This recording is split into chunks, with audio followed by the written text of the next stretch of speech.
the bag worker out of apartment 5B. You're now tuned into the Apartment 5B podcast, where we chop it up about hip-hop, R&B, sports, love and life. Hosted by Kill.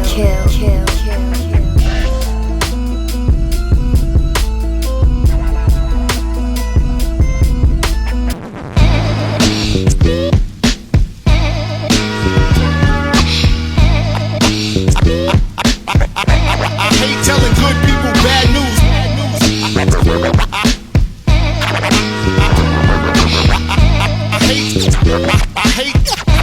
hate telling good people bad news. What's good? You tuned to Apartment 5B, hosted by your man Kill. I got my squad with me in effect today. My man DJ Rec 1, been MIA for a minute. What's going on, bro? Ain't nothing, man. Just trying to get it back. What's going on, fellas? All right. Totally get it. Out of Brooklyn, Vague, what's good? It's good, man. The Browns is looking good, but it's the first half, so you already know what that is. JP out of Queens, what's good, brother? I'm good, man. How you? All right, everything's good. My man Jens out the NO. What's going on, fam? All right, what's happening, Kill? What up, fellas? Everything is good. You already know me. Let's jump right into it. Today we are talking about what is the dopest hip-hop comeback album ever. You know what I mean? There's been a lot of MCs that threw up bricks, and once that brick went up, they ain't never come back. Then you got another group of MCs who may have had a brick there, here and there, but their bounce back game was crazy. So we're going to be talking about, I think I got about 8 or 9 hip-hop comeback joints. We're going to talk about each one, what we thought of them, and then at the end we're going to vote, or not even vote, but just see how people felt like out of all these joints, what was the dopest comeback. First joint I'm going to go with is Nas, coming off of Nostradamus, coming back with Stillmatic. You know what I mean? Now, of course, there was a lot of hoopla about, Vague, you're a much better Queensbridge Nas person. Was Nostradamus the joint that was supposed to have all the bangers on it, but it got bootleg? That I can't keep up with them two joints. Was that joint? it was I Am and Nostradamus. It was supposed to be a double album, and then it got bootlegged. Okay. We got what we got. So going off of what we got Nostradamus. I had to look it up on Wikipedia because I don't even remember none of the song. The only song I remember is that You Owe Me. So at that point, I ain't gonna say Nas dead in the water, but I don't know if a lot of people was checking for Nas. Then you get the takeover. I felt at that point that Nas was dead in the water. Like, I only know 2 mofos walking the planet Earth who was still even talking about Nas after the takeover. That was my barber and my man from Queensbridge, Shy. But to me, everybody else was like, yo, Jay, it's a wrap for Nas. He comes back with Stillmatic. He gets back with Primo and Large Pro for the first time. Jones is banging. Got yourself a gun. You the man. Rewind. One mic. Second Childhood. Vegas' aunt. Gets shouted out on Second Childhood. So, he comes back, Stillmatic. Now we got Nas back at the top. Rec, what did you feel about Stillmatic? Did you feel Nas was dead in the water with Nostradamus? And then after the takeover, did you expect, and keep it funky, y'all, like, did you really, honest to God, think that Nas was going to bounce back the way he did? What about you, Rec? I mean, we didn't know. The album that he ended up having to put out was so bad. I mean, we really didn't know. We ain't had internet too heavy back then, so the joints that was bootleg, they was floating. And then, when the album dropped, it was just like, man. And I got a homeboy, like, he loves that album, but man, we did not. That joint was not playing in my truck at the time, man, at all. I remember I got an early release with the Nostradamus joint. That was all right, but I don't know, man. When Stillmatic dropped, I was just like, wow, I was shocked because I didn't think he was going to be able to come back. I really didn't. I didn't know what was going to happen next. All right, no doubt. So he comes back with Stillmatic. What are you feeling? Do you feel like he's back? For sure. I felt as though if you're going to come back from an album that bad, that was the right way to do it.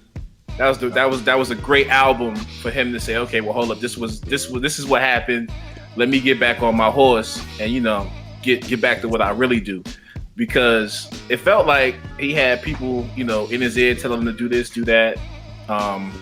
With what was released. because I don't understand. Okay, if songs are put out too early, like, could he not catch that same vibe? Could he not get more beats from the same producers? Like, I don't understand that part of the game as to where he just couldn't go back in and just create more magic. You know what I'm saying? It just, the two albums were so far fetched from each other. I would have rather just wait. I mean, I know he got to put these albums out, but I'd have waited the 2 years and just said, look, I wasn't gonna give you this trash. Let me give you this. You know? All right, no doubt. Veg, what about you? What are your thoughts on Nas? How would you feel about, Nostradamus, the takeover, coming back with Stillmatic? Well, I mean, I had the bootleg joint that was supposed to be the album. And obviously, like everybody knows, that joint was like a classic, even though it was bootleg. Yeah. And I was iffy on, I liked a couple of songs, but I thought it was okay. And Nostradamus, I thought, was just complete garbage, besides the fact that it had Project Window on there. Yeah. I liked You Owe Me because I was in the club. I'm banging the clubs. Yeah, in the clubs, You Owe Me was... Yeah, it was the joint. And, maybe like two other joints on there, but I thought it was just one of his worst albums, beat-wise and hook-wise. I thought lyrically he was still there, but the songs just weren't strong. And I know that there was a part of me that didn't feel like with Nostradamus that it was over. It just felt like he has a whack album now. You know what I'm saying? Because on the mixtape side of things, he would still spit. And when the Jay-Z, Nas Don't Want to Withhold happened in Summer Jam, he had a response that was tough, where he was going at the whole rock. So I knew he could still spit, but I didn't know if he had any left in the tank as far as the whole album. So when the takeover finally came out, even though, given the relationship and all of that, when I heard that Nas verse, that Jay-Z verse against Nas, I was like, yo, this might be it. His last album was trash. This nigga Jay-Z breaking down his whole catalog. Like, Jay-Z and The Rock already, like, basically on top, kind of considered, king of New York and all of that. I thought it might be over.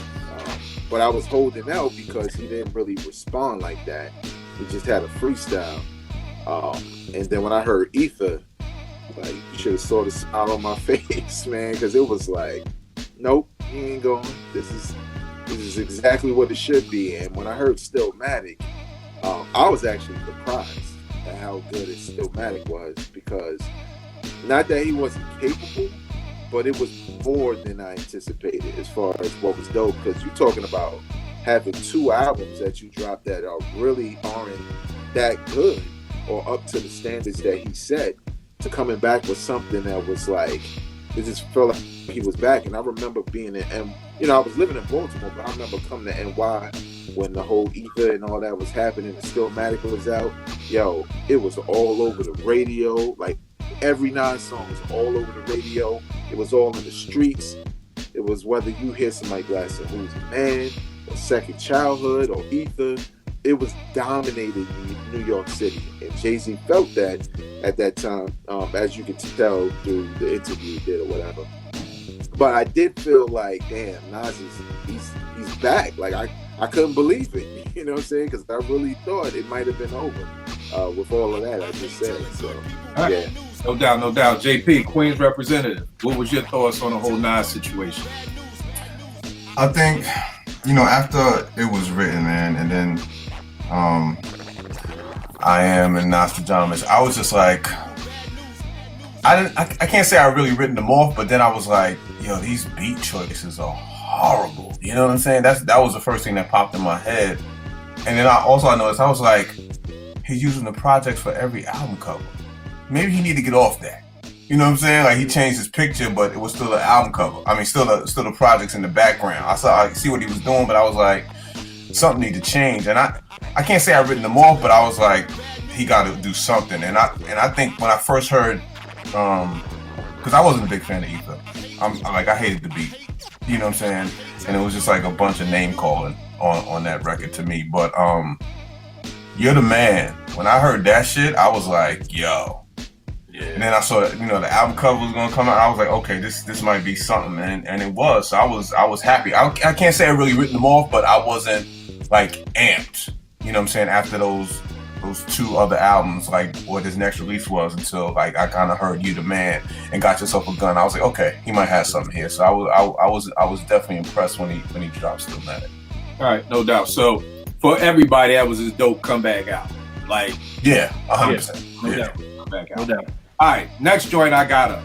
People try to act like they don't remember this shit. Even when I went to Wikipedia today, they tried to act like they didn't remember this shit. I went to Dr. Dre's discography, and it was like Chronic, 2001. I was like, whoa, what happened to the Aftermath album? They literally had that shit under compilation. I'm like, nigga, every Dre album is a compilation. Right? Yeah, try to erase it from history. Even on Wikipedia. Yo, don't get me started on motherfuckers rewriting history. Kill started on Twitter because niggas try to rewrite history right now. But that shit wasn't even under there. So Dr. Dre presents the album.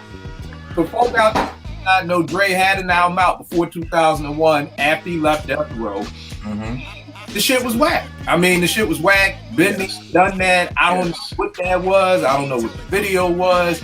It's a horrible album. But then he follows it up with 2001. We all know The Watch is still Dre. Explosive, which is one of my favorite Corrupt verses ever. What's the difference? That next episode, Forgot About Dre.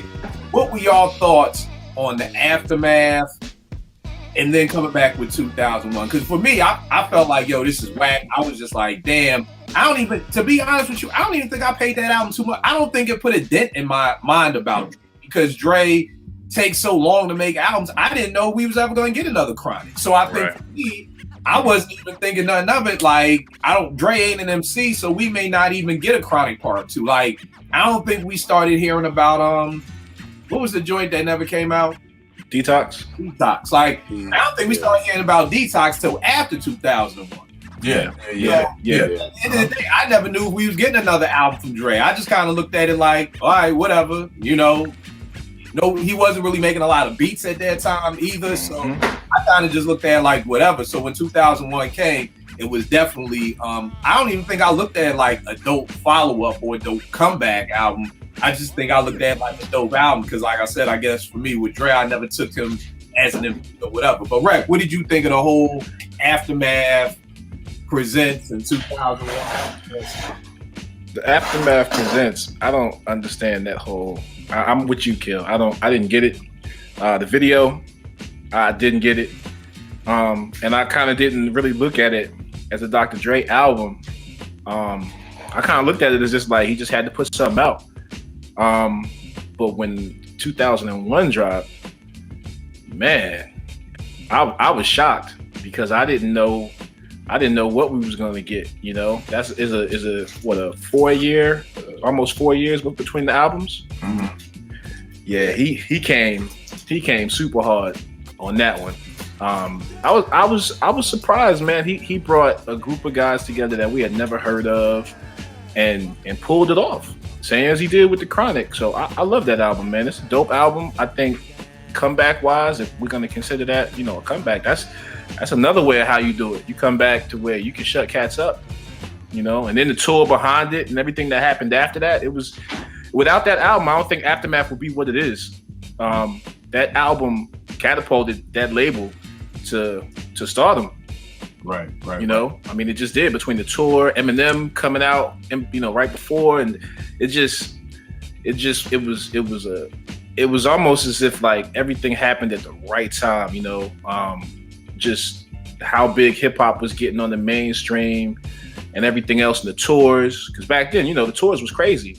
This is just a dope album, man.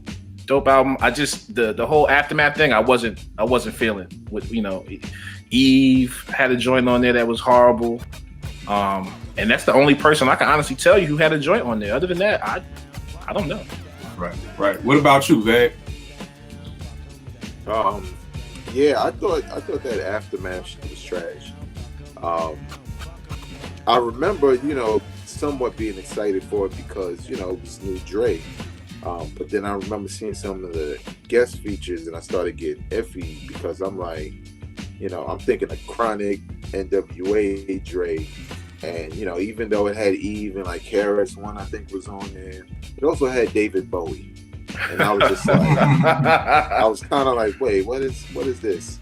You know what I'm saying? So I think I kind of skimmed through it and I was like, man, this is garbage. And I think I was giving up a little bit because of what he had done with the Firm album, then this, and though I liked Eminem, I wasn't tuning into Dre to hear any of those types of songs. I was looking for the West Coast, you know, producer king. Yes. So when 2001 came out, I was actually really skeptical when it was announced, because I knew that Snoop and everybody was coming back. This is before the Still Dre single even dropped. So I was a little skeptical, like, oh, now he's trying to come back. I don't know what it's gonna sound like. And I remember, Kill, you was the one who put me on, because I was kind of ignoring it. Like, whatever, the Chronic was years ago, there's other shit out now, I don't care. And I remember you told me, like, yo, trust me, this joint is high, because we was at 88.9. And I think we was like in a production studio in the back. And I was mad, like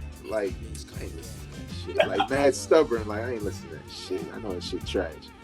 Man, when I listened to that album, yo, that shit was like a revelation, you know what I'm saying? Because I was like, man, these beats is crazy. Yeah. These songs, he got Devin the Doodle on here. That's when I first discovered him, off of his first solo. You know, obviously the stuff that he did with Corrupt and Snoop. I heard that Still Dre beat. I was like, man, this album is ridiculous. This might be a classic, you know what I'm saying? So that was a hell of a comeback, man, to really do something so different in that after that compilation. Because I think it's more of a compilation because Dre rhymed less on it. I think some of the songs are like, he had something to do with the production, but maybe they were songs of those artists. But still, it was just trashed all around. And 2001, man, was like a big comeback for him, for sure. Hell yeah. What you thought about that, JP? You know, the Dr. Dre Presents Aftermath, that album really didn't resonate with me at all. Like, I probably listened to it maybe a couple of times, if that. And the Been There, Done That song, it was different, because I think he was just trying to go left from what we were used to. You know, and as an artist, sometimes that's what you need to do. You know what I'm saying? When you feel like you're doing something too much, you want to try to go different, but it didn't work for him. And that's the only thing I remember from that album was that single. But I don't think I really counted him out, because he was still doing, like, when did he do the Cubes or the Natural Born Killers? When was that? That was 95. That was 95? 95, okay. 96, around the time Friday came out. I think it was on the soundtrack. Yeah. And what about the ring ding dong, that joint? That was the same time. That was for Friday. That was for Friday. That was one of the lead singles off of Friday. So I mean, as a producer, like, I always, like, you know, I hold out hope for people who I hold in a high regard. So I mean, when 2001 came out, man, it was just ridiculous. Like, I was just like, yo, this album is insane. And I was like, yo, this could almost rival the Chronic. Like, and who would have thought that? Because Chronic at that time, I mean, still now to this day, it was such a classic. But even then, it's so held in high regard.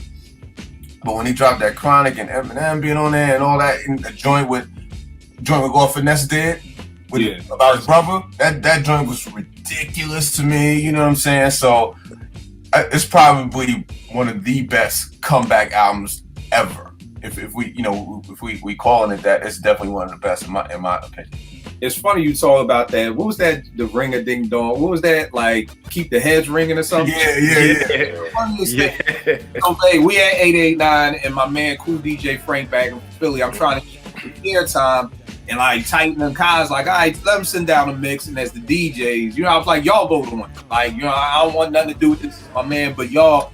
That nigga sent down a mix and it had that shit on it. They were like, this motherfucker plays head still ringing, like he don't understand what we about, and that was it. I can't do that for you, bro. Like, yo, why the fuck would you play? I told you it's a Stretch and Bobbito type show, and you play keep the heads ringing. Like, so yeah, funny joint there. Yo, this is one to me is probably one of my I don't know where I'm voting at the end after I think about all these, but this one is right up there. LL Cool J with Walking with a Pimp. You know what I mean? Now, for the younger folk, they may not really understand this. LL is coming off of me bad, like Bigger and Deffer. Like that album was like just incredible. Like, you know what I mean? I know a lot of younger niggas be like, I've had people tell me Mr. Smith is LL's dopest album. I'm like, God damn, man, y'all just don't know. But you know, they're coming off of Bigger and Deffer, Bad, Go Cut Creator Go, all the bangers off of that joint, and then he comes with Walking with a Pimp. Now, the funny thing is I actually love a joint on there called Dropping Them, I think it's called, and that beat is crazy to me. But then it just goes downhill. He had 2 slow jams, 2 different worlds, and what was this other shit called? One Shot at Love and all that. I was like, yo, this nigga really is on some love and shit. And then to me, it just went downhill going back to Cali. I remember hearing that off the I forgot which soundtrack. Less Than Zero. Less Than Zero, yeah. Less Than Zero. And they had Public Enemy would Bring the Noise with the B-side with the Black Flames. Somehow LL going back to Cali when they're, and I was just like, yo, what? I don't know what this is. I don't know what this going back to Cali with this heavy bass. I don't know what's going on. And then he came back with I'm That Type of Guy as the lead single for Walking with a Panther. And then the cover had a fucking panther on it. I was like, this is just a bad look for L. It's just bad all the way around. And then I was like, I don't know what's wrong with this dude. Like, fuck him, I'm done with L. And then I heard the Jinglin' Baby remix that Marley did. And I was like, yo, this is crazy. This is the L I'm talking about. I don't know what that was. And to me, that remix must have put the batteries back for him to connect with Marley. Because Mama Said Knock You Out. To me, that's a 5-mile classic. I listen to it still to this day. I love it. As much as I love radio and Big and Deffer, that would have been my favorite LL album is Mama Said Knock You Out. It's crazy. I was talking to Nate the other day and we were just talking about how like rappers fall off. We was talking about friendships and she was having some issues with her friends. I said, yeah, people love you when you on top, but they don't love you when you down and out. And it's funny because I was like, yo, let me play you the song Cheesy Rat Blues off of Mama Said Knock You Out. Like what he's talking about when people, you know, are rocking with you when you on top, but then ain't there for you when you down. So I love everything about that album. Booming System was just amazing to me. When I heard that, I was like, yo, this nigga freaking in Vogue beat. Hated the video though. Yeah, I hated the video. Yeah, the video. Yo, the video was hard. That and Out of Here may be my 2 videos that KRS? Yeah, KRS. They were just in a black room. Like they was just in a black room. I'm like, yo, I'm thinking they gonna have flashbacks to Buy and Gold with Eric B and Scott LaRock pictures, and these niggas just in a black room. Like, but yeah, the Booming System video was whack. But I mean, Around the Way Girl, Cheesy Rat Blues, just Vertigram, Mama Said Knock You Out. Yeah. Farmers Boulevard, everything on there to me was just crazy. Incredible bounce back album. Rec, what was your thoughts on, you know, L's Walking with a Panther and then coming back with Mama Said? I couldn't stand that Walking with a Panther album. Jinglin' Baby was cool. Big Old Butt was cool just because, you know, it had that club bounce to it or whatever. But the rest of that album, it was a drink coaster, and I was probably 11. I wasn't rocking with that album at all. But my uncle loved it for some weird reason, man. But the Mama Said Knock You Out album, woo, he came back hard, man. It shocked me because my next door neighbor, he was a huge LL fan, and he didn't like the album. He liked the lover side of LL Cool J, but he couldn't stand the Mama Said Knock You Out album. I love that joint, man. Dope album. Everything that came with the album, the videos and everything was tight. Like he like you said, he had a battery in his back, and he was not trying to go backwards. Unfortunately, he did with the next album, but we ain't gonna talk about that. What was that, 13 shots in the dome? That one? Yeah, bucket them down. The funny thing with L that I used to always say is L is dope every other album. Like, dope. So, but it was other album, you good. Yeah, I mean, it was a good comeback album, and it's like you said, every other album, if we do it, it was good. But I enjoyed the album, man. I still pull joints off of that joint from every now and then, and throwing mixes and stuff like that. But the album was dope. The album was dope. I don't hold it in high regard as far as like a classic. It's not a classic to me, but it's a dope comeback album for him at that time. Because like you said, he was dead in the water with that album. he was toast. And I think the other thing that was dope to me about this album was it was a dope comeback album for Maul. Yes. Yeah. Yes. You hadn't heard really Yes. Maul with a lot of crew stuff, which was only doing most of them their first album. So like, Master Aces was 1989 or 90, I can't remember, but you know, talking about doing it with talking about the joint with the Biz. Yeah, dealing with stuff with the truth. Yeah. Only with his heyday was Kane, you know, G-Rap's first album. That's back to my freshman year of high school, 88. So I also felt like this was a good bounce back album for Marley too. So it's always dope to me when you got a producer and the MC that feel like we got to get our spot back. Vay, what was your thoughts on this LL joint? Well, my brother had the vinyl to Walking with the Panther, and you know, I didn't have it. And, you know, I was a big LL fan, so when I saw that, I was like, "Oh, LL got a new album," and my brother was like, "Yeah, this shit is trash," and I'm thinking like, "But it's LL, like, how could that be?" You know, like Boomerang, like Lady Eloise. Lady Eloise.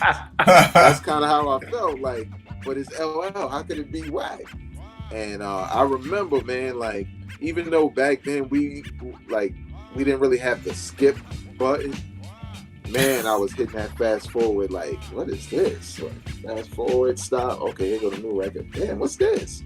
And I was kind of disappointed, and I think it was because I always felt like LL was younger than some of the other rappers who I thought were big at the time, and you know, maybe I was thinking he fell off, so I wasn't really thinking about him because there was other groups out, you know, and other artists out that were dope and putting out dope material.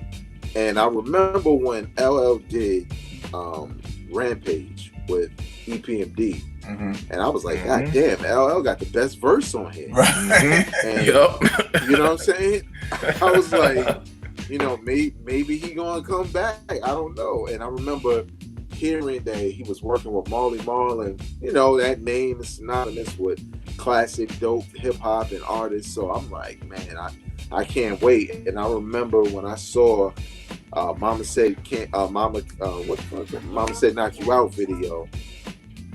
I think we already talked about great videos before, man. You talk about a video that gets you hyped for the album. Yeah. Punching in the camera, you know what I'm saying? Sweating, throwing water everywhere, like about to fuck somebody up. And I was like, yeah, LL back. But once I heard the album, I was just highly surprised because I don't think he had released an album like that to that point where it was just everything was like hardcore hip hop, like everything. And his lyricism had stepped up. It was like he wasn't even the same dude that came out with My Radio. You know, he was like, he was there with the times as far as how he rhymed and his flow. So it was like a tremendous comeback to me because I had somewhat written him off, but I, again, like we said with the Nas thing, I had a little bit of hope. But yeah, once I heard that album and all them songs, and like in New York they were playing and like everything off the album, it just felt like, you know, LL is back. The ladies felt like he was back, you know what I'm saying? The dudes felt like he was back. And it was just it was a good feeling because, you know, this was a dude who I held in high esteem as a hip hop artist. Now with 14 Shots to the Dome, I felt like he was gone again, but then Mr. Smith came out and L was back, so it's what he does. In every other album, that's the MO. And it's funny you say that about hard songs because I felt like even Around the Way Girl was a radio song, but it was still hard as hell. You know what I mean? Like, it was dope. JP, what's your thoughts on the L situation? I never wrote LL off, and actually I liked Walking with the Panther. Oh, okay. I actually like that album. I like Jealous. I like Nitro. You know what I'm saying? I like those songs. I like the original Jingle and Baby too. You know what I'm saying? So I never really, but I knew that album wasn't well received by the masses, and I understood it. But I enjoyed the album. So, and the funny thing is, you know, he knew it too because the first verse of the first line on Mama Said Knock You Out was "Don't call it a comeback." So he wrote that line because he knew what people were thinking. You know what I'm saying? So, but when he came with that album, I was just like, yo, this album, and my favorite joint on that album is Eat 'Em Up L. That song right there, Yeah. Eat 'em Up L is like you put it on right now. That beat is so hard to me. You know what I'm saying? So I was super happy. Like I didn't like the video, you know, like I said for Boomer System, but I thought that album had solidified him, and I feel like you feel, Kill, like it's a classic. It might be the best comeback album too, but we'll finish going down your list. But when he came back with all those songs, like you know, like you said, Murdergram and Milky Cereal was dope. You know what I'm saying? Like, his lyricism was crazy. He had so much confidence in that album, man. Like, and you could tell. Like he was like, yo, like you could tell he had a chip on his shoulder with that album, and he meant to prove something with people, and he really did. And that album solidified him. That was right at the turn of the new decade, the '90s. That's when that album dropped. So that was huge. That was a huge comeback album. The other funny thing about that joint was our old London was with the joint with Boomer System when I heard it, because it's the first single, and I'm hearing the Cash Drive By with the Boomer System, and I remember wrecking my brain like, yo, I've never heard L say that. Like, where is this scratch coming from? And then when you hear it in Cheesy Rap Blues later, I'm like, oh, okay, so probably Boomer System was one of the last songs made. Right. Because I'm listening to Cheesy Rap Blues like Cash Drive By. I remember being like, oh, that's weird. And keep in mind, it's 1990. I'm in 10th grade. I'm 15, 16. I don't understand how the recording process happens. I'm just like, yo, that's so dope, because I'm racking my brain like, yo, I know every L song. Where's this Cash Drive By with the Boomer System coming from or whatever? So I thought that was dope. And then, like y'all said, and even like Vague made a good point, you could kind of hear that L was getting dope, because I remember Illegal Search, we heard that before the album. Right. Illegal Search was fire. Illegal Search was crazy. You know, what else was on here? To the Break of Dawn. You know what I mean? Floating around. So you could kind of, L had some joints floating around even before this came out that kind of lets you know, like, I still got it, y'all. You know, one of the crazy things that I would love to know is just, what gives some of these MCs the I don't know if it's foresight or insight to understand that they fucked up. Like, I always think about that Mid-Society scene with Bill Dewey. He's like, you know you done fucked up. You know what I mean? Like, you know you done alienated your fan base. Like, because like I said at the beginning, you got some MCs who drop a dud and just keep on dropping bricks. You know what I mean? So I'm just always wondering, was it your crew? Like, what gave these people the insight to kind of be like, you know what, I fucked up. I need to come back. You know what I'm saying? So I just wonder those things, like what it is. The next one we got Raekwon the Chef. You know, he's coming off Immobilarity, one of the worst albums I think ever. Got the Lex Diamond. Immobilarity was 99. The Lex Diamond Story was 2003. Then this dude came back with Only Built for Cuban Link 2 in 2009. Like, that's a 6-year span from the Lex Diamond to Only Built for Cuban Links. And keep this in mind. I just realized this today. Only Built came out in 95. Only Built for 2 came out in 2009. That's a 14-year span. 14 years. Yo, like, there was a motherfucker born who is now in 93. By the time this dude made this comeback album, you know? And it's funny because to me, it's a testament to how incredibly dope Wu was. Yes. You know what I mean? Yeah. When you really peel back the onion of Wu, a lot of their splendor is just those first albums. You know what I'm saying? Like, I don't know too many people are like pioneering the Iron Flag album and you know, Meph's third album or whatever. Right. The fact that it's 2019 and they had that Showtime documentary and everybody was tuned in, and they got the TV series and everybody's tuned in. The fact that it took Ray 14 years to bounce back and we were still waiting. You know what I mean? Like, I don't know too many people who like, oh, Built for Cuban Links 2. Nah, not after Immobilarity and the Lex Diamond. Like, cats was still waiting. And I mean, I know for me, I love the joint. To me, the only knock on it, too many songs. I think it had like 24 songs. Yeah, it was a lot of songs. Yeah, 22. I'm looking at it, 22. But I mean, I know off the bat, Dilla had 3 of my favorite songs with House of Flying Daggers, Ason Jones, and 10 Bricks. 10 Bricks is probably my favorite song on that joint. But then you had Sonny's Missing, that Pete beat. And I still want to know to this day, because Pete gave that same beat, the Royal Flush on his album, on New York's Finest. And then Ray for Sonny's Missing, The new Wu joint that RZA did was crazy with Meth on the Hook, Broken Safeties with Beans. Like, it was a just incredibly dope album, a dope comeback album. I always tell people, back in the day at least, now everybody does it. And Dre did something on there too, right? Dre, I think they wanted to. He did Catalina. Okay. But I always tell people, you know, at least back in the day, when they tell you whatever their dopest album is part 2, they may be coming with it. You know what I mean? Like, I feel like that's what rappers do. Like Muddy Waters part 2, you know, Do or Die part 2. Like, after we throw up all these bricks, we're gonna hit you with whatever our famous album is, part 2. Right. Yeah. You know, coming back. So it's like only built for Cuban Links part 2. I thought it was a dope comeback. Rep, what'd you think of Cuban Links 2? I thought it was dope, man. It came out of nowhere for me because I wasn't checking for him. Even when he said he had signed Aftermath, I was just like, okay. I wasn't checking for it. The only reason I checked out the joint before that was because my man had a joint on there. He had a track on there. The cat I told you about used to produce with Megahertz. Remember the whole situation? So he branched off, did his own joint, had a track on there. So I checked it for that. But other than that, I wasn't checking for that album before that. But the Only Built Part 2 shocked the shit out of me because I was not checking for it. It's not that I wrote him off, but at that time, there wasn't nothing coming out of the camp at all. Ghost was doing his thing. I kind of kept Ghost separate just because he kept with the consistency. I knew what I was going to get with that. But like you said, 14 years between bangers, nah, I wasn't checking for it, and it shocked the shit out of me. I had got a white label of the joints Dilla produced for him, and the 10 Bricks joint, I was just like, what the fuck? 10 Bricks, the Pete Rock joint, I thought was dope. The album I like the album. I just wish that, like you said, it didn't have so many songs. Maybe take some of those songs and just cut it in half. But the album was dope. It was a dope album for me. I wasn't checking for it, so it caught me off guard. Mm-hmm. It's funny because I want to give it 5.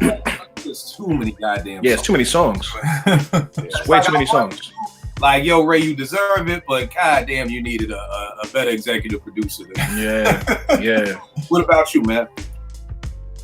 Yeah, I agree. Mobile Larry was trash. I kind of wrote him off after that, like, you know, which was kind of bad because the dude just gave us a classic. But I think because he went with like different production and the Ghost combination was missing, it just didn't feel like, you know, Cuban Link. And I actually like Lex Diamond's story, even though, you know, it's no comparison to either of the Cuban Links. It was somewhat different, but it also contained some of those things that I liked about Cuban Links. Like him and Ghost got a dope record on there called Missing Watch. And there's a couple of records. He got a record with Sheek Louch, just a couple of joints that's alright. And it felt like he was coming back to that Cuban Link formula with the skits and the grimy beats that you remember, the Wu-Tang sound. But it was a totally different. And I remember between the Lex Diamond joint and Cuban Link 2, he had been said he was doing Cuban Link 2, but his record deal situation kept changing. Like Rex said, he wound up on Aftermath. That was the last place he was before he left there and then finally dropped Cuban Link 2. So that's why you got all those records on there, because he had been like accumulating records over time in different record label situations. And I guess they just put the best together. But when Cuban Link 2 came out, I was kind of shocked because I didn't think he could do it. Like, I think Stillmatic was different because it wasn't Illmatic again. It was more of like an evolution of where he was in his career, and the timing was perfect with everything else. Yeah. Whereas with Cuban Link 2, and that came out in 95, like, you're talking about, I graduated high school going into college when that came out. When this joint came out, man, I done had 2 kids, I done had jobs, all kinds of stuff. So I was like, I don't even know if I want this or if I'm ready for it or will I care. But I agree. I think it was too long. But the joints on there that are hot. You know what I'm saying? And wasn't a fan of the Papa Wu stuff. Not even on the first album. So you know me, as soon as he started talking, I was like, all right, like, I get it, Ray. It was there before, you got it. But yo, 2 minutes. Give him 2 minutes and get him out of here. 2 minutes is too long for Papa Wu, because he's gonna tell you everything under the sun. The Earth is 9 million miles away, and you know what I mean. You know, peace, God. I remember you cheat me out my dope. Like, come on, man. Like, just stick to the records. But I agree. And look, the wackest records on there were produced by Dre for me. So I kind of, because those are the ones I skipped. So I would call it a classic, because there are classics that got at least 1 or 2 records where I'm like, not today. Yeah. You know what I'm saying? But I feel like it was a dope comeback, especially like you said, man, given that time to be able to recapture that essence from a totally different era and decade. You know, that was kind of monumental at the time. So yeah, it was a dope album. That's like the asterisks on it. Like, it's very hard to make a 14-year comeback. You know what I mean? Yeah. It's hard enough to make a comeback for your next album, but to kind of throw up 2 albums that cats weren't feeling, and then 14 years later. Yeah. JP, what are your thoughts on Wreck? You know, I agree with all of you about Immobilarity was so horrible. I think, you know, after the success of only built Cuban Links for the first one, I think he wanted to show people he could do it without so much ghost. You know what I'm saying? And I respect that, but it didn't work. And it wasn't because it wasn't so much ghost. It was just the beat choices and the funny thing is, I never really thought about it being a comeback album because, you know, Wu was always there.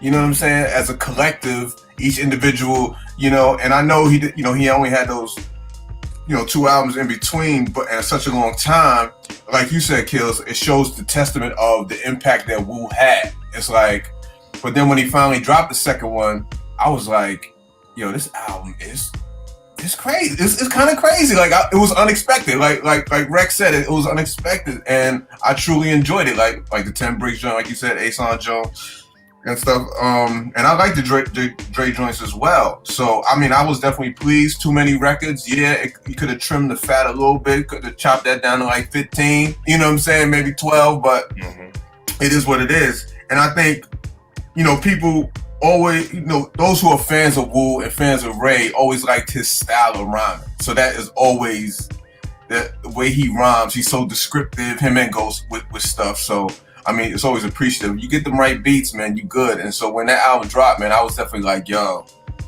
he did not. I mean, it ain't like the first one, but it is a great follow-up to, it's a great number 2 to Cuban Links. So I definitely appreciated that joint. All right, no doubt. Next one, Vague hit me with this one. Jay-Z coming off Kingdom Come in 2006, which a lot of people say is Jay's wackest album. And following it up with American Gangster, 2007. To me, it's a 5-mile classic. Yes, I agree. And to me, and Rack, if I'm not mistaken, you don't like American Gangster. Nah, man, it's not that I don't like it. All right, my bad. I'm not. We did a show before, and I listened to it, but I didn't hear it. And White Man Can't Jump reference for those that don't know. I didn't hear it. So we had that conversation that night, and you said, "Yo, you gotta listen to it." I rode with it probably for a minute because at that time I think I still was in Kentucky when I drove here to Houston. I rode with that album. I like that album. Okay, I do. I had to take a seat back and listen to it for what it was, and it's a dope album. All right. So I know when I'm wrong. I can admit it. The funny thing is that I don't notice, and JP, we talked about this a little last week. I don't know what it is, but whenever I want to hear Jay-Z, I pull that out. But if you ask me what's my favorite Jay album, I'll tell you Reasonable Doubt in a heartbeat. But then I have to question myself, then why do I pull American Gangster whenever I'm like, yo, I'm in the mood for some Jay? But neither here nor there, just something that I gotta figure the fuck out. But I thought it was an incredible bounce back album. Kingdom Come, I kind of like, Jay to me was always like up and down. You know, I've never been a club dude, so I know for folk who hit the club, Jay always had the club on lock. You know what I mean? So there's always to me that asterisk that like, I'm not a club. I'll never forget my man Gnu, who's been on the show. when Red dropped There's a Dark Side, he came through my crib at Morgan. And I was like, yo, it's cool. He was like, yo, you don't smoke weed, do you? I was like, nah. He was like, oh, okay, that's why the fuck you don't. So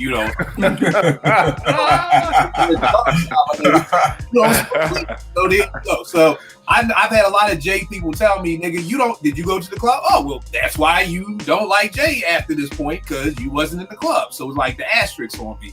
But Kingdom Come, of course, I think had songs on it. I think that Just Blaze joint, I think the title joint is Kingdom Come, where he just kills the Rick James sample. Yeah. Even show him what you got. Like, I like that joint. I like that joint too. Yeah. I like the record, but I just thought as a whole, as a Jay-Z album, I wasn't really feeling it. I thought, for me, Jay's favorite lane for me is drugs. You know what I mean? Like, some other people may say, no, I like Jay when he's on his club shit, or I like Jay when he's on it. I like Jay when he's talking about drugs, and I just felt like at Kingdom Come, he's not gonna rap about drugs no more. So he's just not speaking to me anymore. I'm not saying it's bad. He's just not speaking to me. And then when the American Gangster movie came out, and cats was like, oh, Jay's gonna make a soundtrack to it talking about drugs, now you piqued my interest. And then you're gonna get Sean C and LV, basic no-name producers at that time. I think Sean C had done Can't Knock the Hustle way back with Reasonable Doubt.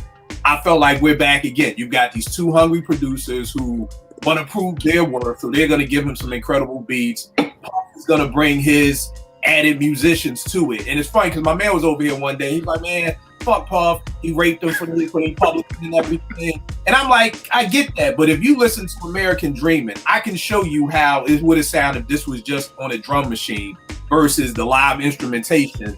And maybe Puff didn't do it. I ain't saying Puff did it, but Puff got somebody in there to make that song sound even bigger. Like, if you listen to like the first 10 seconds of American Dreamin', that's what it would have been just coming out the MP. All the other strings and the live drums that make it sound so big is the Puff bigger ear or whatever like that. So I thought it was a great comeback album. I love American Gangster. It's 5 mics to me. It was finally the Nas J collabo that I've been waiting on. Yes. I really didn't feel, what was it, Black Republicans. You know what I mean? Like, Success was crazy. I felt like Nas may even taking a shot at Jay on the joint with the best friends want to be. My enemies want to be my best friends. Like, that's what's in. But I don't give a fuck, walking side lines. Then, like, I just felt both of them killed their verses. And then, American Gangster, the last song, Just Blaze, I absolutely love that. I think Jay killed the entire album. So, great shout for that, Veg. I thought it was a great comeback album. Veg, what are your thoughts on the Jay joint? Well, when Kingdom Come was coming out, I didn't really doubt Jay because the Black Album was dope for the time, and I just kind of expected more of the same. And especially when I heard the Kingdom Come single, I'm like, oh, Jay coming back to kill it. You know what I'm saying? And I remember when I got that album and I heard it, I had to listen to it like 3 times, and I was like, yeah, this shit kind of trash. Like, this is bad. Like, maybe he should have never took a break. You know what I'm saying? And I think what was missing was somewhat of the hunger. You know what I'm saying? It was kind of like he was working out to try to get in shape to be that dude he was. Like some rust off, shake the rust off. Yeah, like shake the rust off a little bit. And Kingdom Come, he was kind of able to do it a little bit. And like even the Rock Boys joint, like not Rock Boys, what was the other joint? Show Me What You Got and all of that. It was kind of like it felt like OJ, but just as an album, it didn't. And I didn't feel like he fell off or this was the lowest, but I just was like, okay, well, this one ain't it. And then, like you, Kill, when he said the joint about American Gangster and the fact that he was going to make a soundtrack to it, I was like, oh, finally, Reasonable Doubt 2, let's go. Like, because Reasonable Doubt is my favorite album. And I remember when I heard it, I'm not going to front, as an MC, I questioned some of the flows because Jay was trying a bunch of different flows that I used to and I'm comfortable on all of them. And it was just, what I'm saying, but this is the type of shit you've done before as far as the beats go. Right. But the thing I like about American Gangster, that shit ages like fine wine. That shit sounds better every day. Like, I was listening to it today, and the way I felt about it when I first heard it is not the way I feel about it today. Like, I agree, it's a classic. Let's be clear, first couple of bars of success belong to Eminem, not Jay-Z. We've already discussed this. You don't remember we did this before, right, Kill? Nah. Man, you always fuck up something. So no, nigga, you just don't remember. You don't remember. We don't do this exercise. I mean, is it fucking up if a nigga's reciting somebody else's rhymes? Well, keep in mind, I just don't remember what happened. So M had those rhymes? Yeah, those are Eminem bars. How the verse start? Jay-Z first start. Fuck success, whatever, blah blah blah. You know what I'm talking about? Right. Too much stress. Niggas I grew up with think I'm a premium. Yeah. So M had those rhymes. Those are Eminem bars. Remember, this was around the time where everybody was making those. You know, I'm not a biter, I'm a writer. Jay-Z bites. Okay. He's quoting everybody. So that was like one of it's a couple of Eminem bars there, but nevertheless, sit on my money till I'm above the law. Like, oh, that shit is Jay, and them shit is hot. So I mean, I never took anything away from him, but at the same time, you know, if we put asterisks next to other dudes, you know, we gotta call it spade a spade. But I don't think it takes away from shit like ignorant shit, where him and Beans is, oh my god. Yeah. Like, that's crazy. When I was like, yo, this is the old Jay. You know what I'm saying? But yeah, definitely classic album. Huge comeback compared to Kingdom Come. The album basically I expected from Jay when he came back out of retirement. Right. It's funny you bring that up with that ignorant shit, man. One of my favorite lines off that album, really one of my favorite Jay lines, is when he was like, you know, Scarface the movie did more to me than Scarface the rap. Like, that was just a dope line. Like, yo, y'all always talking about this music, but the movie is what, you know, did more hurt to me than Scarface the rapper ever did. So I definitely thought that was a dope line. JP, what were your thoughts on Kingdom Come and American Gangster? I thought Kingdom Come was a decent album after, you know, he took some time off. Like, I like the joint. What was it? The joint where his mom was talking in the beginning. 7/4 his birthday joint. I really enjoyed that joint, and I joined the Just Blaze joint. And, you know, Show Me What You Got. I thought it was a decent album for him taking some time off. It wasn't. I can see why it wasn't really well received and all that, but I thought it was cool. But American Gangster was just next level to me, man. I mean, the Rock Boys joint was insane to me. Sweet is my favorite song on the album. Sweet is ridiculous. It's ridiculous. I mean, when he performed it, he performed the album live, like on VH1 or one of MTV, one of them joints or whatever, and it was ridiculous to me. So, I mean, that album, man, it really, like, it's definitely one of my favorite. It's like probably top 3 of my favorite Jay albums, easily. You know, I felt like he was so consistent with the album, and like you said, babe, that ignorant shit, man. Him and Beans, that shit was just crazy. I think it was an overall complete album. It's definitely a classic to me when I think about Jay. You know what I'm saying? I think Jay probably has 3 classic albums. I could say without question. Other ones can be questioned, but I could say he has 3 classic albums, and one of those is American Gangster. Yeah, I mean, bruh, no hook. Just, you know what I mean? Like, so many bars when he's talking about, you know, on American Dream, when he's like, step 1, hustle up in your projects. And, you know, like, guys convincing that he don't speak, you know, English. So, like, and your money is right, you're going to give you this time. And you're now in the game where only time can tell. Surviving droughts, I wish you well. Hold up. Surviving droughts, I wish you well. How sick of wealth, I wish you will. Like, I wish you insight so you could see for yourself. Like, I'm like, God damn, like, how was this Jay on Kingdom Come? Like that's where I'm like, what? See, I think Kingdom Come was a radio album gone bad. Okay, that's what I feel like, because I felt like that album was pushed on us from a standpoint of the fact that we heard a lot of these joints on the radio. You figure off that album, we heard 3 or 4 singles. You know, between the DJs playing it or between that's what he released. I felt like he was trying to push that on us. It wasn't organic. You know what I'm saying? Like, between the listener. And one of the things I realized just listening to Kill, you know, tell me, like, you got to go back and listen to it. That American Gangster was organic. Like it was what it was. You wasn't that you didn't have to force that on anybody because Rock Boys is a single. I know it's not a single, but it's played like a single, right? And everything else people covet. Hello Brooklyn, you hear that in the club. In an early set. So probably the one song I didn't like. Like that's I didn't care for it either. I agree with you. I felt like it just did. Yeah, it didn't go together. I don't see him and Lil Wayne on the track like ever.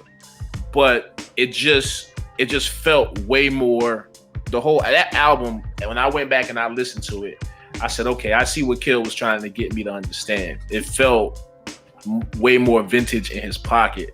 I just felt as though the Kingdom Come album was just like, all right, I'm about to go on vacation. Let me just drop some joints, make sure I get my radio play and keep it fucking moving. That's really what I felt about the album. I bought it, and that album, I don't know where it is to this day. Yeah, and I mean, we gonna say back? No, go ahead. I got one correction for something I said there. Nah, I was gonna say like even the no hook where he's like, fuck the Haven. Why we don't supposed to make they like just even when it's funny because a lot of people don't know Luda actually responded to Jay when Jay was like, I'm more Frank Lucas than Ludacris. And Luda's my dude. I ain't trying to diss, just like Frank Lucas is cool, but I ain't trying to snitch.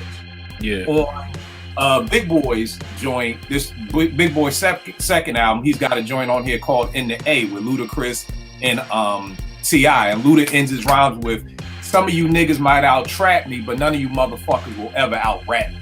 You know what I'm saying? And that was like his little shot back at Jay for the whole Luda, I'm more Frank Lucas than Ludacris or whatever like that. And even to me, like the joint Fallen, to me it's crazy. To me, like Fallen is wild. Just a drug dealer starting to, the ending, push up, pull. I mean, them niggas doing numbers like Sudoku. Like, yo, Jay was just on this joint right here. But what were you gonna say, back? Yeah, I misquoted a verse that actually came from Hard Knock Life. The shit he said on Success that was dope was because he kind of played the whole, Nas battle thing and what people were saying about him. Like, Hov is never over, silly dummies. Even if I fell, I land on a bunch of money. I was like, oh shit, okay, you back. Okay, Jay, you back. All right. So, shit like that on that album was just why it was a dope comeback. All right, no doubt. We got two more. I got this from Yentz, who got cut off. I don't know what happened, but KRS-One, Boogie Down Productions, Sex and Violence, 1992. Then the follow-up album of Return of the Boom Bap in 1993.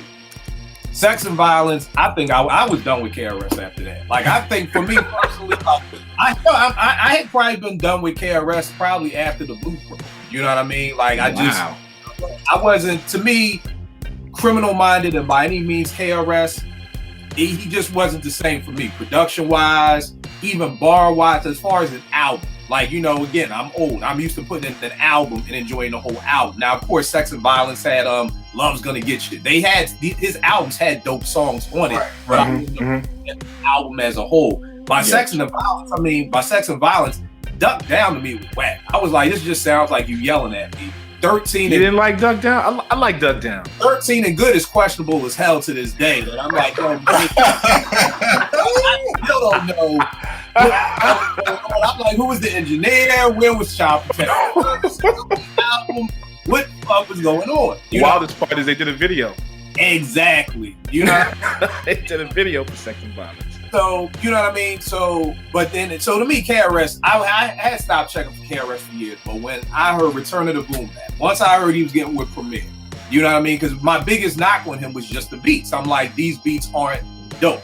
You know what I mean? And which came out a while ago, I think it was D-Nice on the God Bless the Dead Combat Jack podcast. He was saying how D-Nice did a lot of the tracks for him by any means. But KRS had never given props for him, and he was saying how KRS had just did a show, I think, at SOBs, and it was the first time in his life that he ever saluted D-Nice for doing them tracks. You know, so I think a lot of these KRS albums became Kenny Parker albums. I was never a big Kenny Parker fan as far as a producer. So to me, it was just always he needs better beats. And to me, you can't come with better beats than in 1993 DJ Premier and in the showbiz. You know what I mean? So I mean, Out of Here is crazy. I mean, to me, he had two anthems with Black Cop and Sound of the Police. Right. Those were two anthems, like straight up and down. I Can't Wake Up was crazy. The P is Still Free. Out of Here. And to me, one of my favorite hip hop intros ever, KRS-One Attacks. Like that, the way that album said, you hit play, and that's what I love about albums. I don't want to hear you talk for 20 minutes. I just want to hit play and hear a beat. And the whole Remember, Criminal Minded, rocking beats, be like just the whole. It was like, this is KRS, and then it goes straight into Out of Here, and then to the Black Cop. It was just like, yo, this is what I'm talking about. Incredible album, comeback album to me for KRS. Because like I said, to me, he had been dead in the water for the past 5 years. JP, what are your thoughts on the whole BDP KRS thing? I think after By Any Means, I was, Edutainment was, and then like I wasn't really checking for him. Sex and I don't even remember that shit, to tell you the truth. I remember 13 Ain't Good, unfortunately, but like I would have to go back and listen to Sex. That shit, Sex and Violence. I can't really remember it, but I do remember Return of the Boom Bap, and out of that beat alone. That beat was just so crazy. It was just a headbanger. It was like, oh, okay, that's what we doing. And Black, like you said, Black Cop was like an anthem. That was with everything that was going on at the time, still going on now. But it's like he really spoke to. And like you said, the beats was hard. Primo did a lot of the joints or whatever, so it definitely had an effect. And I was like, okay, KRS is trying to do something real serious. So I definitely have to appreciate that. I got to give him props on that one. No doubt. What about you, right? So, Sex and Violence, right? I like Duck Down. I actually like Drug Dealer, and I liked We In There. I just did. Yeah, We In There was dope. That was dope. I like those 3 joints off that album. I bought the tape. Yeah, I mean, I like those 3 songs. But the rest of the album, like you said, is very questionable. It was I don't know. Now, Return to the Boom Bap, sophomore year of high school. That album for me, I play that album at least once every 3 months to this day. I've never taken that out of my steady rotation. Everybody got that one steady rotation of albums when you get tired of what's out and you're like, let me go to my shit. Right. That is one of the albums. Matter of fact, that was I forget what it was, but it was a ringtone of mine. Like I love that album. When I do mixes, Can't Wake Up, I love the beat juggle and play around with that joint. Just that bass line, everything about that album is what was needed at that time. Another thing cats forget, man, that album had a lot of commercial play on it, man. It was in movies, and it spoke to the people. It just was one of the dopest albums of its time. And if you haven't heard it, shit, you need to smack yourself. Like, matter of fact, the album was in black and blue. At the end of the joint, when the movie goes off, they playing Black Cop. They're playing Sound of the Police. So the album stood the test of time, man, just because of what he was speaking about in some of the songs. But the album as a whole, shit, you can't go wrong with a Primo album produced in '94. And I think the other thing too is just all these albums, for me at least, it's not just the fact of it's a dope comeback album, but it's a comeback album, and now I'm checking for you. Yes. I mean, it's the fact that I wasn't checking for you, but after this, I was like, okay, when's the next KRS album? Then I hear rappers act like they don't know, and I'm like, oh, okay, bet, and we're back again, and rappers are danger, and wanna be. Like, it was like, okay, so it's not just that it's a nice comeback album, and it's like, no, it's a dope comeback album, and now I'm checking for you. Right. I can't stop your name, you dropped this, right. I can't. Crazy. My bad, go ahead. No, go ahead. On the KRS. For me? Yeah. Yeah, with Sex and Violence, the only thing I really remember is the album cover. I didn't even know those records y'all name was even on that shit. Like, I liked them, but I didn't know they were on that album because I just looked at it like, oh, that's a dope, creative album cover. Yeah, the cover is wild as shit. Yeah, I was like, that's it. But when I heard Black Cop, because I heard it like in the hood, like I don't know if it was on mixtape or somebody was playing it, And that's just one of them joints where I was like, yo, what the fuck is this? Like, you know, and then what he's saying at the same time, you know what I'm saying, it's kind of resonating, but it's like hip hop and it's rebellious, you know what I'm saying? And then when I heard Out of Here and that, like the urgency in that beat, you know what I'm saying? Like, you ever think about when you're out of here? And it's funny because I was like, well, damn, I thought you was out of here. So, you know, I like that. You know what I'm saying? Like, it was kind of dope that he was saying it. It's like when you know something foul on you, when you make the best joke about yourself, nobody can really joke on you. You know what I'm saying? Right. Because you had the best joke. And I kind of felt like song after song that I was hearing on here, the beats and how KRS-One was rhyming on here. Again, hip-hop was still relatively young. So for somebody who I think, okay, well, we've moved on to the next phase of MCs, he had his day back in the Bridges Overtime. For him to come back like that and still spit, you know, that was just amazing and surprising.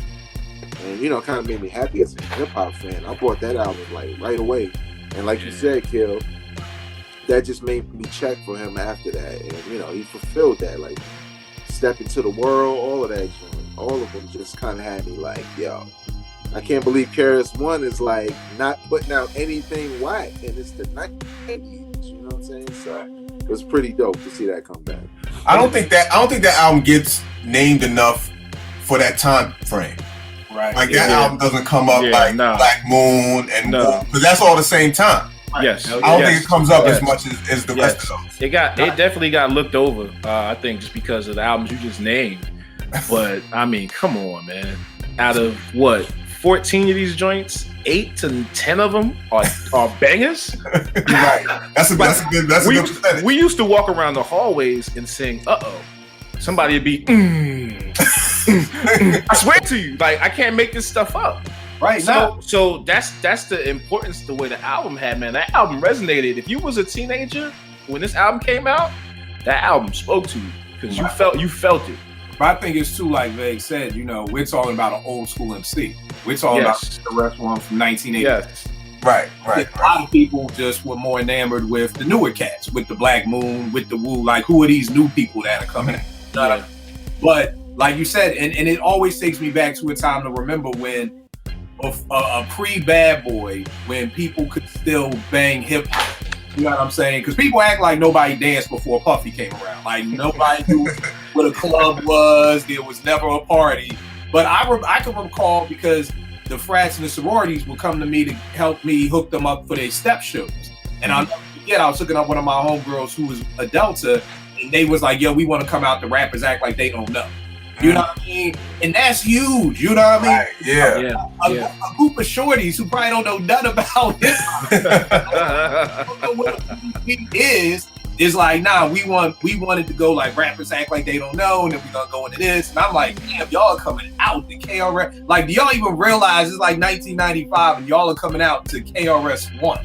You know what I mean? So, and like I said, Rappers Are in Danger is probably one of my favorite KRS songs. That beat by Primo was crazy. All right, I got this. The last big one. We got my man Common. You know what I mean?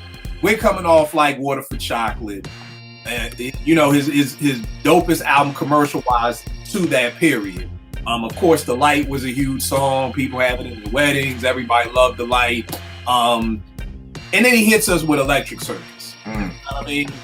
Now, Electric Circus, and I talk about this album all the time because it's probably the one album I tried my damnedest to like. Because I like Common was my guy. Coming off One Day It All Makes Sense is one of my personal favorite albums that like really spoke to the situation I was going through. To me, Resurrection was incredible. One Day It All Makes Sense was just, like I said, a personal favorite to me. Like Water for Chocolate, y'all know Dilla's my favorite producer, so Dilla doing 80% of that. Time was in his bag. This Electric Circus, I tried numerous times throughout the years. Like, I probably gave up about 10 years ago, but I mean, I would revisit it like every season. Like, let me try again. Like, I want to like this album because this is my guy, but to me, the album was just whack. We all know he got with Erykah Badu. Again, for my opinion, the difference between him and Dre was hitting it, Common wasn't. So, you know, Dre got better, Common got whacker. I guess you got something from Erykah to, you know, blossom into your full self. Common just didn't happen. Because this nigga's having videos talking to deaf chicks in the was just horrible to me. Like, this was like horrendous on so many levels. This nigga pulls up in like a 74 Dodge Dart. He gets out in some crocheted sweatsuit and he's talking to some deaf shit. And I'm just like, God damn, this is horrible. You know what I mean? But then, and I was done. I was like, I'm done with Common. And then I'm watching the Chappelle Show. And, tonight's special guest, Kanye West and Common. And they did the food.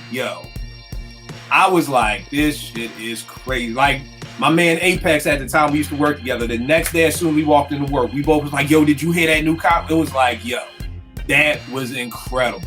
To the point that I remember they did a studio version and they put that on B. And people complained about it so much, like, nah, we want the Chappelle version because the studio version just did not have that same energy or oomph to it. And they had to put that on the album. I heard The Corner. I was like, yo, this is incredible. I remember I was in Cancun. T was pregnant at the time. And all I'm listening to on my Walkman or CD player, yes, before MP3s, was B. And just listening to it on repeat. And every song on there I love. And like, I think JP or Vake said with LL, how he was like, yo, don't call it a comeback. Like that joint they say, Common says, he even says, yo, they heard The Corner. And he said, yo, that nigga's back. Like, he knew he fucked up. And spoke on it in the song. Like, they said the crochet pants was whacked. And they heard The Corner and said, that nigga's back. Like, he knew it. And again, I just think you're getting with a hungry Kanye at that time. People forget, at a certain time of point, Kanye was the dopest hip hop producer on the planet. Now we could debate on what years, but Ye was the guy. You know what I mean? If it's ever by Ye, I was all in. And I remember reading in the Scratch magazine, they were talking about the making of Go, and they said how they was just, and to me, it's the importance of hanging out. Like Ye was like, me and Common were hanging out every day making this album. They said they had just come from seeing Ray.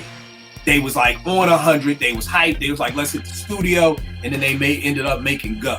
You know what I mean? And I think that's one of the pieces that's missing in making music is hanging out with the person. Like going to a movie together. Like, yo, let's go check out this Jamie joint, see what Jamie hitting for. And being so inspired from that, hitting the studio. You know what I mean? So I think that was the perfect comeback album. B, 5 mics. JP, what are your thoughts on Like Water for Chocolate? I mean, Electric Circus. And MB. Yeah, that's Electric Circus was, because I know people who really like that album too. So I'm just gonna say Electric Circus was an acquired taste. You know what I'm saying? Like, because honestly, I think that EMC, that album was horrible. Yeah, that album was horrible. Yeah. You see, listen to that album. I think I wanted to roof that album after I listened to it. But anyway, Electric Circus was, the video with the signs and all that. I mean, I think I listened to that album maybe a few times. I was like, this is not for me. And I probably haven't revisited it in a while, at least maybe 10 years. But when he came with B, man, Testify, man, that record, man. In the video? The video was great. Like, I was like, but the corner was the first thing I heard, and I was like, oh, this beat is hard. And he had the Last Post on there. I was like, really? That's what we doing? The video was hard too. Like, so I appreciate the album as a whole. I remember banging that album consistently for when it first dropped. So that was definitely a comeback album for me, man. Common, I mean, the lyrics was tight. Everything was right on that album. So I'm gonna give him props on that one. All right, what about you, man? Yeah, I felt like you, One Day It All Makes Sense was probably the first time I was like all in on Common. Like, I was cool with Resurrection, but I wasn't a fan of his flow over the tracks on that album, or around that time. Like, obviously, I like the joints that everybody like Resurrection, and I used to love it. But I think One Day It All Makes Sense is when I got it. You know what I'm saying? And I really like What If He just stepped up his game, and the beats were dope, the verses was dope, and I was just waiting for the next Common joint.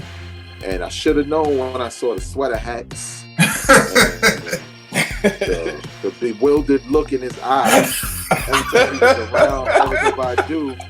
And it was so funny because if you look at those photos, look at Erykah Badu's face. She's looking like, I gotta find a way to get this nigga away from me. And then she went and got pregnant by the DOC. Right. Oh man. That's the wild part. You talk about losing. Like, not only are you basically falling off, the DOC come from out the 80s, from out the ghostwriting room, no voice, and fuck chick you with. And you talk about in Essence magazines, you raw. It. Not with a condom, but raw. Yeah. Shoot the club. I'm a baby. Yo, I never thought about like that. It was just all crazy. Wow. Said the nigga don't got a voice. Yo. It was all around bad. It was just come straight slide through, and you know, like here you are dancing and stuff or whatever. They made a dope together on the Brown Sugar soundtrack, but I think man. Like when I first heard Electric Circus, like I wasn't with it, man. Like I just wasn't feeling it at all. I knew people who did like it, but it was like a couple of people. It wasn't really that many people, and I just didn't like the direction. I didn't know what he was doing. It seemed forced. You know what I'm saying? Like he was trying to do something different, but he was forcing it, and it made me feel uncomfortable to even watch him perform some of those records. I think he even had a video where he was like in space, and the space was on his fucking thick ass sweater and going through his hat. I was just like, who is this dude? Like, you wanna know when that shit started? I wanna say that was that the Ghetto Heaven remix. When he started it. So that was the joint that was awful like water, but the remix, and it was horrible. It was horrible. But that had, what's old girl? That Erykah Badu thing. That's when it started. Like I don't think it started during the recording of Like Water, but then because the Roots had one joint on One Day It'll All Make Sense all night long with Erykah Badu, and I think that's what it started. And then it kind of was like he moved away from No ID, went all in with the Roots and Dilla. Yeah. Mm-hmm. Probably seen it. Black Thought has said it. Don't look at Erykah Badu in her eyes. Like, you know, what's the thing? Like people have said, yo, she's Medusa. Don't look. Fucking Medusa. You know what I mean? And I guess Common did. Yeah. And then he became Ghetto Heaven remix with the crochet sweater with the arms out, and and then it was a rap. Like Common, only look at the ass. Don't look at the eyes. Don't. You know, everybody else did it. Even Jay Electronica did it. He even got out. There you go. She like the Madden curse for niggas. Yeah. But the thing was, I wasn't feeling that album. I kind of felt like he fell off. I didn't know whether he could make a comeback or whatever. But when I saw them perform The Food on the Chappelle show, I was like, oh, maybe Kanye gonna bring him back. And when I heard The Corner, I already knew the rest of the album had to be fire. Because I was like, yo, they're not playing with this. They're like on a mission to like reinstate him. And lyrically, he was back, you know what I'm saying? So I thought it was a dope comeback for somebody who I can't say I completely wrote him off, because again, when you releasing dope hip hop album after dope hip hop album, and then you have one that you trip up on, it's kind of difficult for me to say you're gone. Right. Officially, but again, like you said, the crochet pants and the sweater hats just had me thinking, like, is this nigga on drugs? Like, what's going on? So, yeah, I don't know. What about you, Rap? Oh man, so Electric Circus, I bought it. I'm still a Common fan, but I bought it. Went in the Best Buy, I paid my, $15, $10, whatever. Get in the car, and I was like, what the fuck? Felt like I got beat. Straight up, I felt like I got beat for my money. You can't take no CD back. You know what I mean? So, I never listened to that album ever since when it came out, and I listened to it. I was done. But for B, shout out to my man Derek Hodge. We go back like to 7th grade, man. That dude, he set that album off beautiful with that bass, man. If you don't know Derek Hodge, you need to get your head right and go check for him, man. The dude is phenomenal when it comes to playing this music, man. If people put on earth to do shit, and Derek know what he's here to do. The album is dope. There's no question about it. I don't need to fucking go into it 1,000 which ways. The Corner, I didn't expect that, regardless if it was Kanye or not. Right. And like Jay said, to have the Lost Poets or the Last Poets on it. Oh, come on, man. Come on, man. Go is crazy. Shaw City. Come on, man. And then the scratches on that shit from a DJ standpoint. Come on, man. Real People. Yeah. And I'm not a big John Legend fan, but I even like They Say. It just, the album, I know we're gonna get the voting, but for a cohesive album, and Kill, I think you might have hit the nail on the head. That's the lost art of albums. Producers and artists do not bond anymore. And this is a testament of that when you spend time with someone and you let that influence what you do, and getting to know these producers and the producers getting to know these artists and what's dope and coming together and doing this stuff. It's not there anymore. And if people want to go back and see what that does, they need to listen to this album, because that is a testament of it. This is one of the dopest albums of the last 15, 20 years to me. And it's funny that you say that, because I was saying the same thing. I got hyped when I heard Khan was doing Nobody Smiling. And it was like, yo, this is going to be about what's going on in Chicago and everything like that. And I said on the show at that time, like, yo, you got to go to Chicago. Yep. You can't make this album with you living in LA, shooting movies, and No ID living in New York, sending these tracks. No, y'all niggas got to take 6 months off, go get you an Airbnb in Chicago, live there for 6 months, be at these funerals, be at these town hall meetings. Yes. Breathe all that shit in, then put out that album. You know what I mean? And to me, that's why that album sounds the way it sounds. You know what I mean? Because it was done with you on one coast, I'm on another coast. How the hell can I tell you about what's going on in Philly? I ain't lived in Philly in 20 years. Right. So if I want to talk about the violence going on in Philly, I'm gonna have to take 6 months and go stay in Philly and be in Philly and live that lifestyle and be around that to report back on that. So you're 100% right. 3 more quick albums. Sean P, coming off of Helter Skelter's Magnum Force, coming out with his solo Monkey Bars. You know what I mean? I remember my guy telling me, yo, Sean Price got a new album out. And I'm like, who's Sean Price? He was like, yo, the nigga Rock. I was like, oh, the nigga Rock. He was like, no, the nigga Rock. I'm like, the nigga without the voice? He was like, yeah, trust me, it's crazy. My man told me Nas, the Untitled joint, and then bouncing back with Life is Good. You know what I mean? I wasn't a big Untitled nigga fan. I probably heard it once, never went to listen again. Yeah. And then somebody else told me Kanye's 808 and Heartbreaks, which I actually like. I know I'm the 0.1% of black people in America who liked it. And then bouncing back with my dark, twisted, beautiful fantasy, which was a huge comeback out. So out of all the stuff, so we've named LL, we named Dre, we've named Nas with Stillmatic, and Nostradamus, and Nas again with Nigga and Life is Good. Raekwon with Immobility, bouncing back with Cuban Links 2. Jay, Kingdom Come, American Gangster. BDP, Sex and Violence, Return of the Boom Bap. Common, Electric Circus, The B. Which ones would y'all say is the dopest hip-hop comeback album? Vay, what you got for me, man?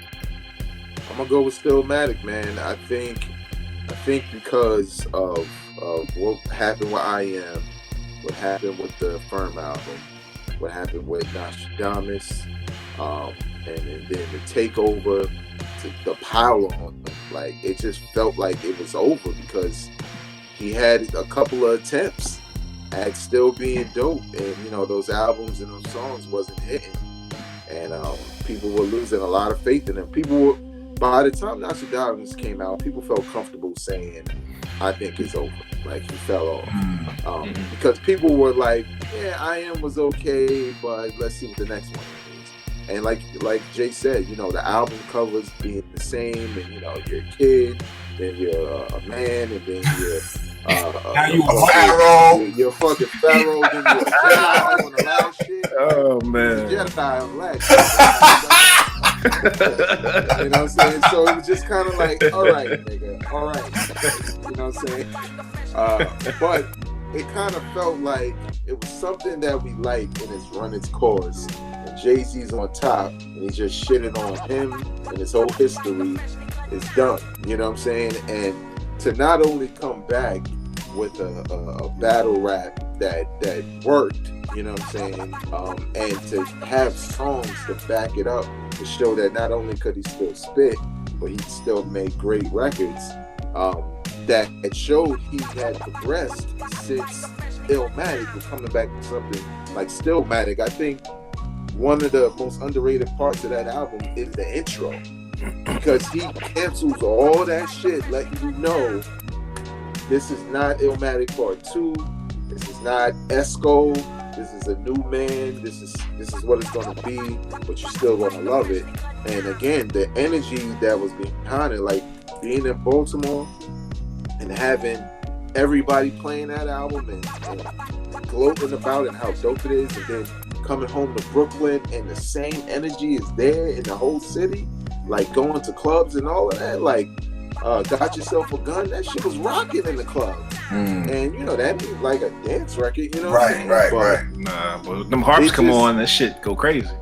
Yeah, it just kind of felt, and again, like maybe 2 minutes before that, everything was about Jay-Z and Rockefeller on the radio, in the club. So for him to kind of come back from a battle where it felt like it was him versus the label, and have two subpar to whack albums, and you know, people kind of lose faith in him. I think it brought him to where he is today in a lot of respects, that we still pay attention to him. It gave him a second win, basically. So I kind of feel like that was the greatest comeback for a couple of reasons. All right, no doubt. JP, what you got? Oh man, this is tough, man. I mean, Vague makes a great point, especially because Nas had 2 albums in between it was written. You know what I'm saying? So that was a nice long lull, if you will, valley. But I think my heart is telling me I have to go with Mama Said Knock You Out, man. LL, like, because you know, like I said, from the first line, he was like, "Don't call it a comeback." And like I said, I did like Walking with the Panther, but I know it wasn't well received with the masses, and people were not feeling that album at all. And Booming System was the first single, right? Before Mama Said Knock You Out, right? I think so. And that was no up-tempo record. Nah. You know what I'm saying? And for that and it was hard for a first single, you know what I'm saying? I mean, the video was trash, but the single itself, the song was hard. And I felt like out of all the albums, I felt like Mama Said Knock You Out might have been the biggest record besides 2001, like as far as success-wise, you know what I'm saying? So I gotta go with Mama Said Knock You Out, because I feel like song, like he came up with the hard joints, he came out with the Around the Way Girl, the singles that was for the chicks and all, like he had everything, dancing, jingling, baby, like it made sense. It was a great overall album, so I'm gonna have to go with that. All right, no doubt. Rec, what you got? I don't know, man. I'm torn, man. I got 2. I hate when Kill do this shit, man. Shit too. Return to the Boom Bap, and B. But here's why. So B, he was dead in the water. You can't tell me he wasn't. That shit. he was dead. He was dead. Like he was. Ain't no life support. He was 6 feet under. We had said the eulogy and we left the funeral. He was dead. But B, I think Kill keeps saying it throughout the whole podcast. Like, you know, he knew he was dead. And he changed whatever he had done prior to that and got back to what he did. He got with one producer, you know, or you know, 1 or 2, but kept it the same, and actually, you know, was with those guys making that music. And that just shows, like, when he's focused, he can do those things. And then the album is not drowned out, it's not long, it's to the point. So for me, I'm going there as far as that album. 11 songs is right there. Now, Return to the Boom Bap, just on a personal level, that album probably resonates with me more than the other albums do. I just hold it in that high of a regard. If I'm gonna go to a KRS-One album, that's the album I'm going to. It just, you know, we say it all the time. Certain albums speak to you at certain times in your life, and that album, like it. I'm gonna be 70 years old, God. You know, if I make it there, I'm gonna be playing that shit. You know, I just love that album. Sex and Violence. I'm not gonna say he was dead, but shit, he was on life support. He was on life support. He damn sure was. And especially now that I think about it, Kill made the point with 13 and Good. I never thought about it like that, especially in today's climate. But Return to the Boom Bap for me, man, is just a dope album. I love it. If we're gonna look at, you know, the two extremes, I got to put it there. All right, no doubt. I've always been stuck on this for years, to be honest. Between Common's B and LL's Mama Said Knock You Out. You know what I mean? Like JP would say, gun to head, I probably have to go with Mama Said Knock You Out. Just because I like, same reason JP said, to me that album was just so huge. You know what I mean? Like, and Mama Said Knock You Out, the actual song, is not really boom bap. Like, I don't even know what that is. You know what I mean? Because it's almost reminiscent of some Run DMC Rock Box, you know, with Yeah. Not your regular boom bap song, and maybe that's what, I guess, quote unquote, crossed him over, because I remember he did the MTV Unplugged. Oh man. So that, you know what I mean? And again, just, I mean, I think for me it was the topics. It was the illegal search. It was the, you know, cheesy black blues. It was, like you said, Eat 'em Up, L. It was a mixture of everything for everybody, but it was all hard. And I don't know if that's ever really been done to that extent. You know, I know Biggie people from Brooklyn who love Big, but was like, yo, I hated that hypnotized shit. You know what I mean? Or, you know, whereas with this, it was for the radio, it was for everybody, but everything was hard. So, gun to head, I gotta go with Mama Said Knock You Out. One of my favorite albums up. And like I said, I came up on LL. You know, in 84, I'm 10 years old when I Can't Live Without My Radio. And that was my theme song to my life, because I would stay getting on punishment. My moms knew you can't listen to no music. Radio, yeah. So that was like my anthem. Like, yo, this nigga is me. Like, yeah, I Can't Live Without My Radio, you know, and Rock the Bells and then Bigger and that. So I've always rocked with L. So I would have to go with that. Before we go, yo, boom. This joint right here, Going On. This is the story of the Juice Crew and Cold Show. Oh shit. Yo, if you want, I don't care who you are, everybody should buy this book. I was about to say, if you care about the Juice Crew and Big Daddy Kane, you was around, you should buy it. Everybody should buy this book. Just to yo, I've taken so many notes in this book. I got a pen, a highlighter. Wow. This is the next book we doing for our book club joint. So it's so much info in here that's just, yo, from page 8, you will be like, I didn't know that. Oh my God, let me highlight that. You can get this off of Amazon. Everybody's going on Amazon right now. Sure. Yeah. Please go on Amazon, cop this. If you are into hip hop stories and the behind the scenes, just off the brick, one of the gems that's in here, I never knew that DJ Mark, the 45 King, did Big Daddy Kane's Set It Off. Word? Oh wow. Me neither. And that basically it was a remix he did for Public Enemy. Public Enemy didn't want it, and Kane took it. You know what I mean? Now it's hurtful to me because when I talk about Marley Ball, I'm like, yo, that nigga did Set It Off. Right. That's what I thought. And it's like reading this book. Reading this book is like hanging out with Vegas. It just everything you thought like your heroes just. It gets put to rest. Like, are you serious? Like, he didn't do this. He did the right thing. This is why I don't hang out with Vegas. Do we get the vague smile and like, I told you? I even like, I told you. Try to tell him, man. Try to tell him. Shit be funny as hell. It ain't real. Like, this is what happens when you hang out with Vegas. And this is what this book is. Like another tidbit. What was something? God, Just bought it. Appreciate you, Kill. Just bought it. Yeah, no doubt. I can't. It was a beat. Another dope story with me and the Biz. Master Ace. Basically, it was like, yo, Marley and Biz was beefing because Biz was like, yo, I don't fuck with you no more. And Master Ace was like, yo, we got the song, me and the Biz. I want you to do it. And Biz was like, yo, I'm not recording at Marley's house, so I'm not doing it. You know what I mean? And when the way that we hear the song, Master Ace did that, trying to demo it for Biz, to give it to Biz to say, hey, this is the parts, because you know Biz don't really write his rhymes. So Ace was writing the rhymes for him, and he just did it in Biz's voice so that Biz would be able to know this is where I want you to come in and do it. And Biz never was like, I'm not going to Marley's house. And he did not go to Marley's house. And this is how. Hey.